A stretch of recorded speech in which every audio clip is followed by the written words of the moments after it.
Hey everyone, Peter Zine here, coming to you with the latest installment of our Ukraine Consequences series. In the first couple, we went into the situation that the Europeans are facing with energy. Now I want to talk a little bit more about what's going on in terms of the overall strategic situation, particularly from the American point of view. Now, there have only been 3 countries in the history of the United States that have ever actually threatened the United States with absolute national oblivion. And so whatever policy set this or that president might want to have that's open or closed or based on trade or strategic issues, there are 3 countries that have always been standouts. The first one is the United Kingdom. The United Kingdom is the only country that has invaded the United States, and it did so twice.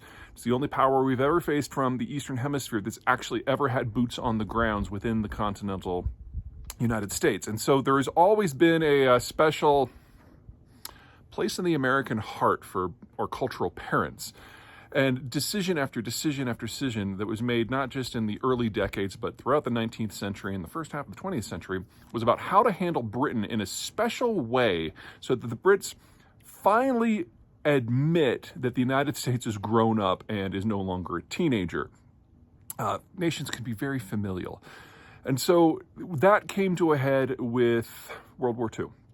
When it became apparent to everyone that the Brits really couldn't fight the war without American assistance, and we had Lend-Lease, and for the low price of 40-odd, wildly outdated and technologically incapacitated destroyers, the United States forced the UK to give up the entirety of its entire military footprint in the Western Hemisphere.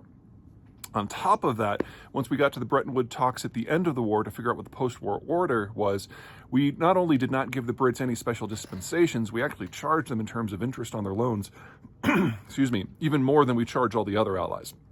And that kind of put the United Kingdom into the position that it is today as an American ally that strategically cannot function independently of the United States.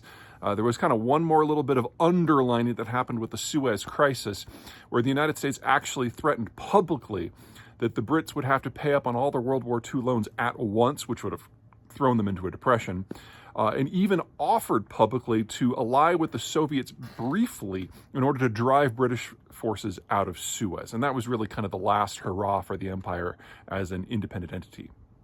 The second country was Mexico. Mexico and the United States shared a border, and between the Texican Rebellion and the Mexican-American War, there was a concern that Mexican troops were going to be able to punch through the Texas territories, especially in the early days of the Texican Rebellion when it didn't look like it was going to be successful, and capture New Orleans. And if that had happened, then the entire American hold on the Middle Continent would have gone away, and that would have meant everything from Ohio to Nebraska would have basically been Mexican territory, and the West Coast would have never happened. So the Mexican-American War happened, and the Americans ended up annexing about half of what had at one point been Mexican territory. Fast forward that a century, and we glared at each other from time to time, but really didn't have relations until we got to the 1980s. And then under Reagan and eventually under Herbert Walker Bush, we negotiated the NAFTA Accords, which are now fully in place, and the two countries are each other's highest demographic intermingling factor and top trading partner. And I don't want to suggest that the relationship is all sunshine and tacos all the time, but we're definitely through the worst of it, and we're building a former partnership with a renewed set of expectations, just like we have with the United Kingdom. And then there's the third country, the Soviet Union, which started pointing nuclear weapons at the United States as early as 1950. The challenge posed by the Soviets was always different from the previous two, because with the United Kingdom, it was ultimately not a cultural issue. We were from the same cultural stock. It was an issue of control. And in the Mexican issue, it was two neighbors struggling to see who was the dominant power. And it was never going to be a battle to the death. It was a battle to see who was going to be the big man. But with the Soviets, it was economic, it was strategic, it was ideological, and it was about your ability to simply exist. Nukes do that to the conversation. So we always knew from the beginning of the American-Soviet conflict of the Cold War that there could really only be one. And so when the Soviet Union fell in 1992, there was more than a little bit of celebration. And there was this wonderful part in the 1990s when we thought, maybe we can recreate Russia in a different way to become different in some way where we don't have this bad blood between us and we can be a degree of partners. And when Vladimir Putin became president in 1999, prime minister in 1999, president in 2000, that general idea that maybe we really can all get along got a lot of lift because Putin in his early days was an inveterate Westerner. And there was actually open discussion, maybe not all that serious, but discussion about Russia perhaps one day joining the European Union and NATO. Clearly it didn't go that way. And so what we've been dealing with now is kind of a reversion to the norm.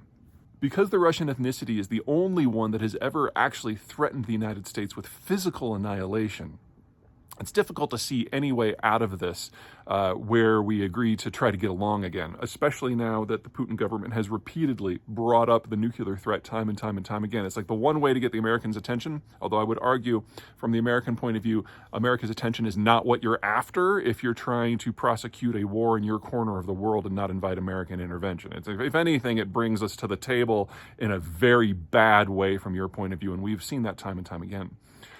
What's going on here is, in many ways, a wonderful opportunity. Remove the morals from the equation. Remove the human suffering from the equation for a moment. The United States is being presented with an opportunity to drive a stake through the Russian heart forever. Think about what the United States has committed to this war to this point. A bunch of artillery, a bunch of Stingers, a bunch of javelins. These are not weapon systems that, as a rule, the United States uses. Our artillery systems are much longer range. None of those have been handed over. We don't use Stingers because we have an air force. We don't use a lot of javelins because we have tanks. The weapon systems that the United States has transferred to Ukraine are for the most part surplus, and in many cases were slotted for disposal. So if anything, the Ukrainians are doing us a budgetary solid here by throwing them into the teeth of the only country that has ever threatened the United States with annihilation. And if the Ukrainians can win this, it is difficult to see Russia in its current form surviving more than a decade or two. The Russian population is dying out. We don't have great data because about a decade ago, the Russians just started lying about all their demographic data. But at that time, we saw a demographic collapse in progress that was the worst in human history. Since then, they've been surpassed by the Chinese, but that's a topic for another moment. If the old data is true, we were already looking at the Russian ethnicity losing hold of the territories we now know as Russia sometime between 2045 and 2070, probably. It's kind of iffy when you get to demographics and that kind of scale. And there are other ethnicities within the Russian space, notably the Tatars and the other Turkic minorities like the Bashkirs or the Chechens, who are actually experiencing robust population growth.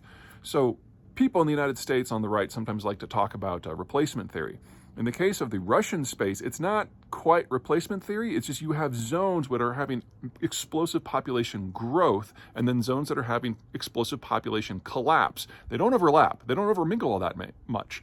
But it does mean that many of the principalities that the Russians have conquered in centuries past are getting very close to the point where they could chart out a different demographic, economic, and strategic future from Russia.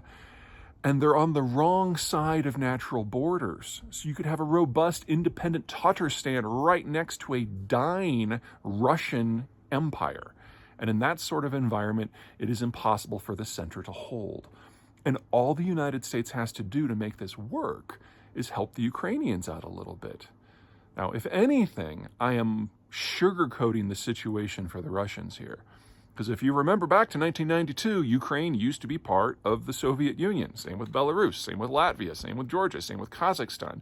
And now, with the exception of Belarus, all of the other 15 constituent states, the 14 plus Russia that used to be part of the Soviet Union, all but one of them are either pathologically hostile to all things Moscow, are neutral, or in the case of Ukraine, are actively fighting back. In many ways, what we're seeing here is the final civil war of the Soviet system And 100% of the casualties are being felt by former Soviet citizens. From an American point of view, what we're seeing is the single greatest threat ever to the American Republic is in the process of defenestrating itself. Hard to go wrong with that. Okay, next up, we're going to talk about what this means for American tactics and strategy moving forward. See you soon.